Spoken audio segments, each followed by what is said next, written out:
Houston Texans, Houston Rockets, Houston Dynamo, Houston everything, Houston born and raised, H-Town Rebel Space Cadet Sports. Ladies and gentlemen, boys and girls, children of all ages, folks of all stripes, and distinguished guests, put your hands together for the Space Cadet Sports Podcast. Houston, we have Paul Salazar Jr. Hey y'all, welcome back to the Space Cadet Sports Podcast, your Houston sports podcast for diehard Houston sports fans. From a diehard Houston sports fan, I'm Paul Salazar Jr., your favorite diehard Astros fan podcaster.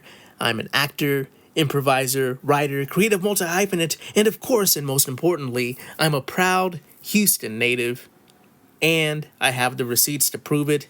Those of you who are old as me may remember Marvin Zindler, Eyewitness News. And if you are as old as me, this is your reminder to take your back medication. Folks, I've spent the last decade or so as a comedy writer here in Los Angeles, and now, well, I'm podcasting. That's what happens when you hit 10 years out here. You start absent-mindedly calling it The 10 instead of I-10, and you start podcasting. Welcome to said podcast. Space Cadet Sports started as a passion project because most media is infuriating as a diehard long-term fan of the Houston Astros. Here, we aren't doom and gloom casual fans of our Houston sports teams, or worse, the national media haters, or let's be honest, in a lot of cases, avoiders. We love our teams and root them on, but also try to discuss the ins and outs of them without too much homerism. The key word here, of course, is try. Welcome to the first official Houston Texans, A-block exclusive podcast episode of the season. Baseball season's completely over. I'm done crying about it. It's time to move on. Basketball season's right around the corner. But we actually have some things to talk about for you Houston Texans. So welcome to the Houston Texans episode. But I'd like to welcome returning listeners and welcome new listeners to what my brothers call the Paul Broadpod Ball Blog. Hey, brothers. Shout out to my brothers. Shout out to Arrested Development fans. Shout out to people who support the blog. Check out the blog at spacecadetsports.substack.com for the full blog experience, or the full blog experience, depending on your interpretation of my mumbles here. They call me Mr. Mumbles because I mumble and I still demand your respect. I don't know where I was going there. Let's say wish a good day, mates, to all the Australians out there, all the H-Town hustlers. Welcome to your irreverent Houston sports show. You know, we're recording this transmission here in sunny Los Angeles, where I'm joined by my co-host and co-producer, the Roz to my Frasier. Carla, the dog, is here with me. Longtime listeners of the podcast know that she may get on mic from time to time. She's got the hot takes. I'm a bit more of a reactionary, I don't believe in hot takes. I think sports should bring us more joy than negative feelings. That's what we believe here on the podcast. But that's okay. We need a hot take artist at times. That is Carla. Let's get to the Texans today, folks. I'm just rambling in my preamble. Just a pre-ramble, I guess, today. The Houston Texans, however, do win their football game this week, 44-10 in Baltimore against the Ravens. It's the first time the Texans have won in Baltimore. We know they didn't have Lamar Jackson's. Yeah, we know that they had a bit of a hobbled team. But the Texans are 2-3 now, going into their bye week. It really, truly, it looks like a revitalized offense. I mean, 44 points. We know that this wasn't exactly the world beaters, Baltimore Ravens that we kind of crowned in week 1 here on the podcast, They're definitely struggling a little bit more as of late, but still, that is a professional football team. They did score a lot. CJ's looking good. CJ Stroud, he's had a tough start to the season. He's been getting a lot of shade recently, and that's what happens. When you're new, when you're the big new thing on the scene, everybody loves you, everybody wants a piece of you, then they start putting you in a lot of commercials. You start being seen everywhere, and the national public tends to discard you after a while because that's just how it goes. They want you, and then as soon as you're everywhere, people don't want you. So CJ's kind of in that moment right now where he kind of was a media darling for a little bit. Even in Houston, that star's kind of lost a little bit of its luster. Go look that up, kids. Get your thesaurus ready when Papa is here on the podcast. No, the Stars definitely, it's lost a little bit of its shine because, the Hatgate 2025, CJ Stroud is out there. Matt, how dare he color coordinate his hats to his fit? And I get it. I'm an old man myself. You won't catch me wearing an LA Dodgers hat out here in Los Angeles. Ain't no way. Ain't no way. I mean, even if I was cast in a movie and they wanted me to wear an LA Dodgers hat, I could see it causing an allergic reaction on my scalp and me struggling to wear it. Who am I kidding? Of course, I take the paycheck. But look, I'm not going to comedy festivals that I shouldn't be going to. Don't get me wrong. I'm not taking any check. I'm just saying, of course, I'd probably wear a Dodgers hat for a part in a movie. But still, I'm just saying, the fact that remains, I am not the type of person that matches his hat to his fit. I rep the H. That's what I do. But I'm just saying, you can't completely bury a man for matching. I mean, my dad actually, he was somebody who would match his hat to his fit. He'd have one of his favorite hats was a Pittsburgh Pirate hat because his name was Paul too. That's Paul Sr. For those of you paying attention to my 3-minute intro, my name's Paul Salazar Jr. So of course, my dad would match his hat to his fit.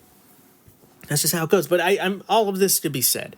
CJ Stroud at one point was an ascending star. Now people's opinion of him has changed a little bit. The opinion of the Houston Texans offense has greatly changed. But when you look at that offensive line in this Baltimore game, that line looked pretty good. That looked like we have some hope in this season. If the Houston Texans offensive line can give CJ that type of protection, if they can give whoever is running the ball that kind of running room, this could be a good season for this Houston Texans. Going into the season, everybody, as soon as we traded Laramie Tunsil, everybody was really, really magnified on the offensive line play of the Houston Texans, at least the diehard fans, I know that a lot of casual fans aren't out there talking about offensive line play all the time. But, that's been oh, my goodness. Carla has a lot to say about the offensive line, apparently. She's still grumbling off in the background there. But the offensive line, is it turning around? And look, oh my goodness, look who's here. It's Yordi, the legally not Eeyore sad sack character from the 100 Acre Woods that we have to say is not based off of anything in particular. Yordi is here. Yordi, you're obviously you're a doomer of a Houston Texans fan, of a Houston Astros fan. So Yordi, what do you have to say? Well, Paul, all I have to say is that the Texans only beat the Titans and the Ravens, and the Ravens didn't even have a fully healthy team. So we shouldn't get too excited. The season is still over. Give me a shovel. I'm burying it. Wow. Okay, Yordi, tell us how you really feel. I do feel like that is a lot of people out there right now. But this team has had success. The Titans, even though they're struggling, they had a pretty good defense. I think that this team, is not very good, and that's I don't even want to say what their own quarterback calls the Titans. I'm not trying to say that they're the best team in the league, but there's still competition. And the Ravens, even though they're hurt, win's a win. 2-3 is a lot better than 0-5. I'm just saying, this team is giving us hope. I'm not saying this team is going to the Super Bowl, Yori. I'm not trying to say that we should book Super Bowl tickets to go. This team's going. I just want a competitive season, and the way this offense was looking early this season was not giving me a lot of hope. So I get that, Yori. But what they have right now, I'll say, is momentum, and maybe the kind of, if you're I'm looking at the silver linings here, but if you're really kind of looking at it from a negative lens, like our friend Yori here, maybe. They have some momentum, but it's taking them how long to get it now? It's taking them this long for the offensive line to start gelling. I get that. We want success. We need wins. Just coming out slow out of the gate is not exactly an impressive thing. It is not going to build confidence in your fan base. I understand that. But I think that this team can start to turn it around. And, this is a new offensive coordinator. This is a new offensive system. They were going to have some growing pains. And hopefully, what I'm trying to say is hopefully those growing pains are behind us. Hopefully the offense that we're seeing right now is more in line with what this offense is going to give us going forward. They are spreading the rock around. They're giving CJ time. They are pushing on the line to give some running space for whoever it may be running that ball. And that gives me some confidence, folks. That gives me some hope, if nothing else. That gives me some hope that they can win this division. But that's still easier said than done, because even though we like to make fun of the AFC South, the Colts are looking good, the Jaguars are looking good, and the Titans just won a game. You can't just disrespect an NFL team like that. They are still competition, even if we can make fun of the fact that the competition is a little less than other teams. So the AFC South is something the Texans are going to have to really focus on and really get some wins to win this season, because there's some competition in it. But we're going to talk a little bit about some more individual performances. We're going to talk about our Texans a little more on the other side of a break. We'll be right back, folks. Houston Astros, Houston Texans, Houston Rockets, Houston Dynamo, Houston everything, Houston born and raised, H-Town Rebel Space Cadet Sports. And we're back. Welcome back to the Space Cadet Sports Podcast. I'm your host, Paul Salazar Jr. Welcome to all of you who listen to the podcast smack dab in the middle of it, or what is this, like the 13-minute mark or so? Yeah, welcome to you guys. Yeah, weirdos. Welcome to all the weirdos and all the people that listen to this podcast. We're talking about the Houston Texans getting a win against the Baltimore Ravens this past week. Ah, boy. How about Jalen Petrie, huh? 2 interceptions for Jalen Petrie. Everybody loves this guy. We're worried about the safety play in Houston with GJ leaving. But Jalen Petrie has been great. He just plays defense. Those people who have been talking about him in the media this week, what position would you put him at? They put him at defense. The guy is incredible. Those two interceptions were great. I want to shout out Lassiter. He had that interception when he was in there as well. Carla's back in the studio. I was nervous she was just going to come up and bark at me, but she likes that I'm talking about the interceptions. I know Carl wanted to talk about Jalen Knoll with the Ray Lewis dance after his touchdown. Things getting a little spicy there for a moment. I get it. The game was spiraling out of control for the Ravens at that point. But I still love the dance from one of our Jalens. Also, not to be outdone, Xavier Hutchinson had 2 touchdowns in this game. Nico had a touchdown as well, Nico Collins. This game was amazing from the offensive standpoint. I mean, from the defensive standpoint, too. This defense is number 1 in points allowed. Lowest points allowed in the NFL so far this season.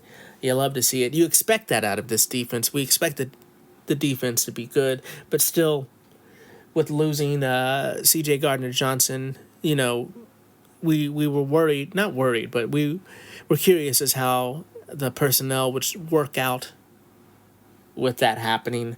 And yeah, I think if I read that correctly earlier this morning, GJ is being added to the practice squad for the Ravens, I believe. But maybe I might, I once again, this is a moment that I'd like to focus on the fact that I'm a comedian. Okay, I'm not a sports journalist. I definitely will give you my opinions. I will share information with you, but I'm just saying, take this with a huge grain of salt. Maybe double check it, look it up. I'm not trying to give some incorrect information out there. It's just something I read, and off the top of my head now, I can't remember the source, and for that purpose, I'm being hesitant. At this, I'm sure I could. I'm sure it's out there. You know, at the point of that this podcast is out there, you will know. But I hate acting as if I'm breaking news or something. That's ridiculous. But anyway, let's talk about the Houston Texans offense. 167 rushing yards, with everybody eating. Like Cap Calloway will say, man, I'm just gonna have nothing but old references today. It's just gonna be ancient references. We're gonna talk about the Aztecs at some point. That's where I like to mine my comedy from the oldest references possible. Just me and Methuselah doing comedy back in the day on the Borch Belt. God, it's like not even a Mel Brooks, it's just like a Groucho Marx joke almost. I don't know what I'm doing right now. Look, I need my coffee, okay? If I'm being honest right now, it's been a long day. I was supposed to do this podcast yesterday. Yesterday was a long day, but I was like, I have to do it today. I can't do it Wednesday. I'm already going to get to Paul's picks. Ugh. So thanks for bearing with me here today. Oh, man, but we're very happy that everybody got a little taste. We even had 2 carries for British Brooks in this game. So it was nice to see a diversification, a diversified portfolio from the Houston Texans offense. You can't just take away Nico. There are plenty of weapons on this offense, and it's good to see that come into fruition. It just took a little bit of solidified line play, folks. CJ Stroud in this game was 23 of 27 with 244 yards, 4 touchdowns, and 0 interceptions. The guy is starting to look really good. He had a really good run. I really think that we're doing a lot of hand-wringing over CJ. The Strouds, as they would call us. We're starting to get worried.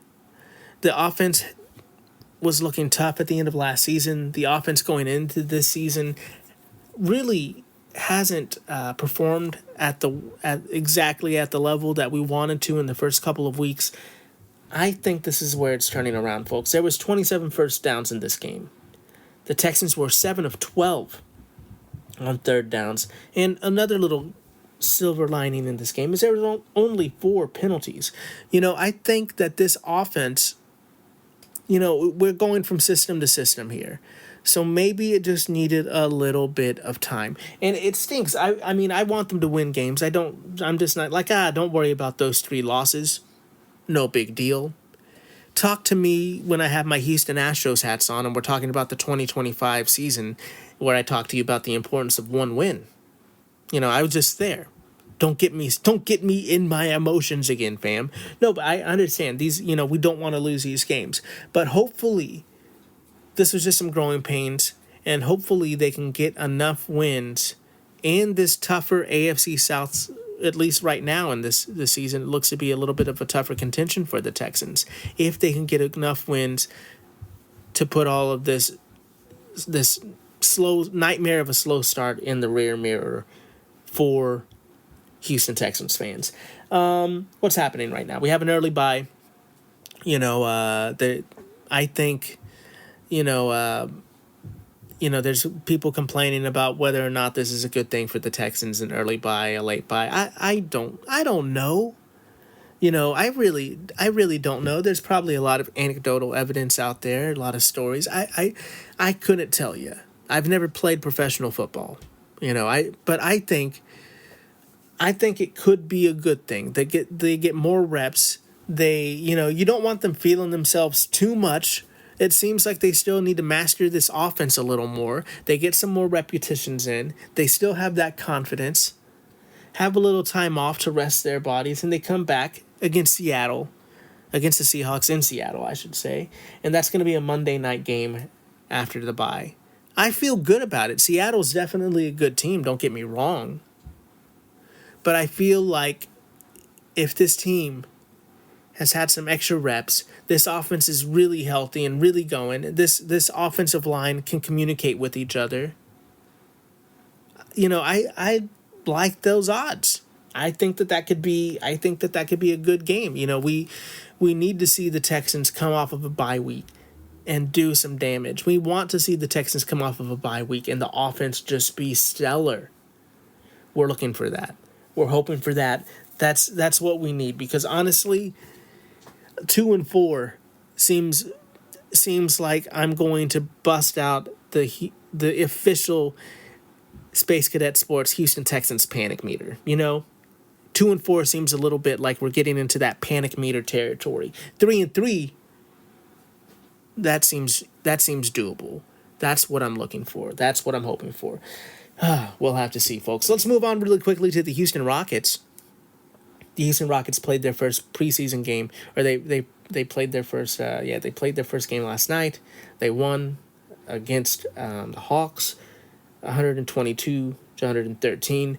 The starting five, obviously, there's going to be no Kevin Durant in this game, but the starting five was Şengün, Jabari Smith, Tari Eason, Amen Thompson, and Reed Shepherd. Those were your starters. Obviously, I think there's going to be multiple starting fives for the Houston Rockets this season. But I think this is kind of telling us, like, in a perfect world, not really thinking about matchups in any kind of way, this is the video game starting lineup for the Houston Rockets this season. You have Şengün at center. You're going to have Jabari Smith out there with Kevin Durant. And for your guards, you're going to have Amen Thompson and Reed Shepherd at that point.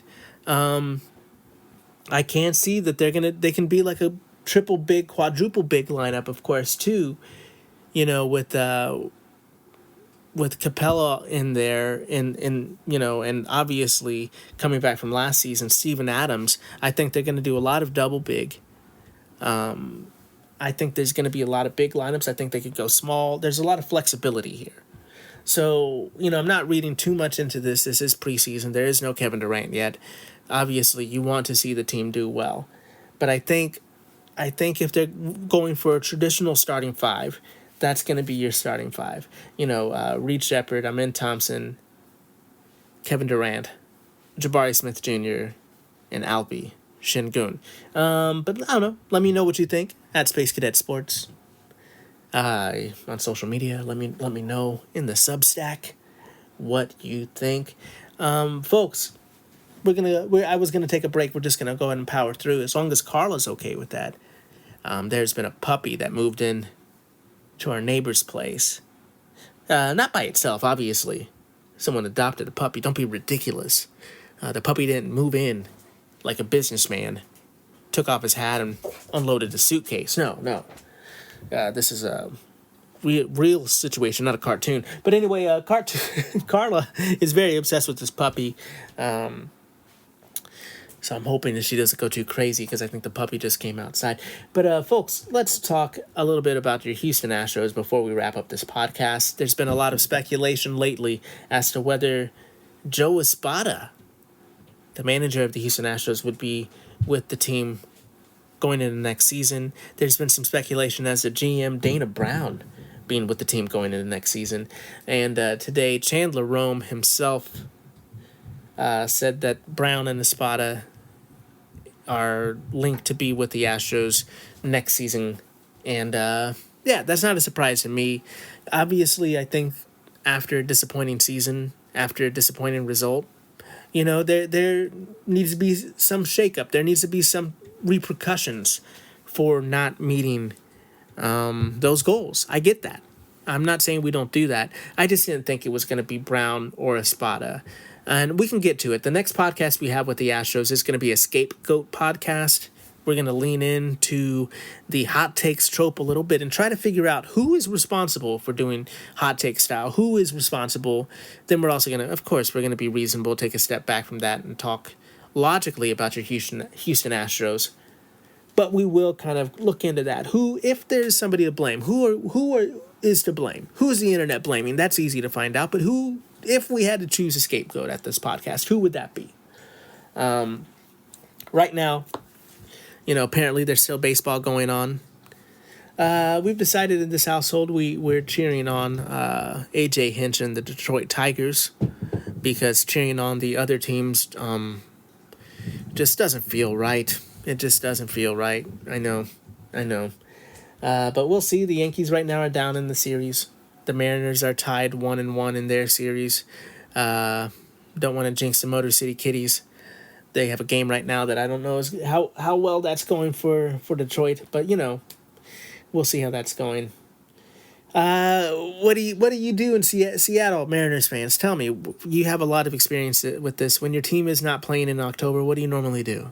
Because I don't hate watching baseball necessarily. I watch, maybe I'll watch baseball movies. Maybe I'll watch Major League, League of Their Own, stuff like that. I don't know. That's what I'll try. I'll try watching some baseball movies. I definitely need to find some things to do so Carla can get treats while we're watching TV. She's definitely not used to this. She's used to October baseball, and she is very much pouting that she doesn't have it this year. Her whole life, she's known October baseball. So it's a tough adjustment for all of us. So, when you're out there in your feelings about how you're feeling about this season, just remember Carla is seriously at a loss. She does not know what this is.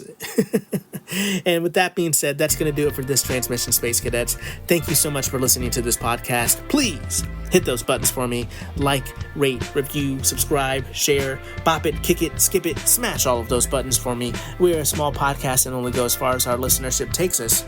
We are supported by listeners like you. So please share with the Houston fan or Australian in your life and give us a 5-star rating wherever you listen to this podcast. If you're so kind, check out the Substack. Once again, that's spacecadetsports.substack.com, where you can be a subscriber, get pretty much everything. I put very little behind a paywall. It's more about sharing the podcast with people than making money off of the Substack. So please go check that out. Become a subscriber for free. Or if you would like to help support me produce this podcast, I very much would appreciate. You could become a premium subscriber to help support the efforts here, help buy treats for Carla, help me get better equipment, stuff like that. I would appreciate it if you do that. If you would like to support the podcast, but you don't want to do the Substack, you could definitely buy some merch. Go check that out at paulsalazarjr.com. paulsalazarjr.net. Because I'm nothing but net, folks. You can get Don't Sleep on Houston merch, Carla the Dog hats, and H-Town Blue. We got some Carla the Dog stickers coming out soon. Go ahead and check that out. Let us know what you think. Let us know what you think of the Houston Texans going into their bye week. That's at Space Cadet Sports on social media. Or you can call in, leave me a voicemail on SpeakPipe. That's speakpipe.com/Space Cadet Sports, where you can leave me a voicemail. Let me know what you think. If you've gotten this far and you're like, I love this crazy Paul guy, I need more of him specifically, you can find me making weird jokes, memes, art, podcasts, and so much more at Paul Salazar Jr. on social media. paulsalazarjr.net, once again, because I'm nothing but net, where you can find my other Substack, all kinds of ways to support me. If you'd love to support me, I really do appreciate that. You can find all my other nonsense on that website, if you're nasty. Thanks so much for listening. Remember to be the best that you can be. Keep your head up, kid. And as always, vamos, vamos, Houston.